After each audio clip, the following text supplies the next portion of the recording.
আকাশে যখন ড্রোনের গুঞ্জন আর সমুদ্রের অতল গহ্বরে সাবমেরিনের গর্জন মধ্যপ্রাচ্যের ভাগ্য ললাট নির্ধারণ করছে, ঠিক তখনই যুদ্ধের ময়দান থেকে কলম ধরলেন ইরানের প্রেসিডেন্ট মাসুদ পেজেশকিয়ান।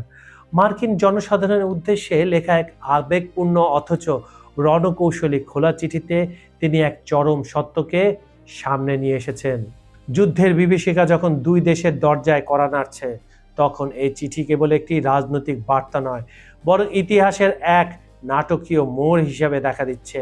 ইরানের কোনো শত্রুতা নেই মার্কিন সাধারণ মানুষের সাথে। তিনি লিখেছেন, আমি তার মুখের ভাষায় বলছি যাতে আপনারা সহজে কানেক্ট করতে পারেন। আমরা আপনাদের শত্রু নই। আমাদের ক্ষোভ কেবল ওয়াশিংটনের সেই আগ্রাসী নীতির প্রতি, যা দিনের পর দিন সাধারণ মানুষকে যুদ্ধের দিকে ঠেলে দিচ্ছে। এই বার্তার মাধ্যমে তিনি মার্কিন প্রশাসন ও সে দেশের জনগণের মধ্যে এক অদৃশ্য মনস্তান্ত্রিক দেয়াল গড়ে তোলার চেষ্টা করেছেন। প্রেসিডেন্টের এই চিঠিতে ফুটে উঠেছে 4000 বছরের প্রাচীন পারস্য সভ্যতার আত্মবিশ্বাস। তিনি বিশ্বকে মনে করে দিয়েছেন, ইরান কোনোদিন নিজে থেকে যুদ্ধ শুরু করেনি, কিন্তু আক্রান্ত হলে তারা কখনো পিছু হটেনি।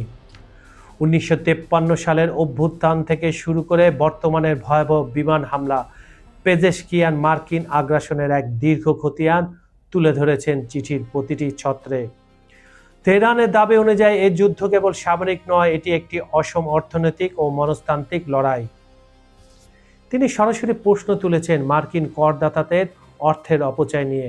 আমেরিকার কোন স্বার্থে ইরানি শিশুদের ওষুধ কারখানা ধ্বংস করা হচ্ছে? এই প্রশ্নটি কেবল রাজনৈতিক নয়, বরং সাধারণ মার্কিনীদের বিবেককে বিদ্ধ করার এক প্রবল প্রয়াস। পেজেশকিয়ান দাবি করেছেন, আমেরিকা আজ ইসরায়েলের প্রক্সি হিসাবে কাজ করছে। ইসরায়েলি স্বার্থ সুরক্ষায় কেন মার্কিন সেনাদের জীবন বিলিয়ে দেওয়া হচ্ছে? সে বিস্ফোরক প্রশ্ন তুলে তিনি মধ্যপ্রাচ্যের রাজনীতির জটিল সমীকরণকে সাধারণ মানুষের সামনে উন্মোচিত করেছেন। একদিকে যখন শান্তির এই ললিত বাণী সম্মিলিত চিঠি লেখা হচ্ছে, অন্যদিকে যুদ্ধের ময়দানে তখনও উত্তাপ ছড়াচ্ছে। ইরানের অপারেশন ট্রুথ প্রমিস 4 এর অংশ হিসাবে 89তম দফায় হামলা চালানো হয়েছে তেল আবিব থেকে বানিয়া ব্রাক পর্যন্ত। প্রতিটি স্থানে সাইরেন আর বিস্ফোরণের আওয়াজে এক প্রলয়ঙ্কারী পরিস্থিতির সৃষ্টি হয়েছে। যুদ্ধের এই ভয়াবহ দহন আর চিঠির শান্তির আবেদন এক অদ্ভুত বৈপরীত্য তৈরি করেছে বিশ্বমঞ্চে।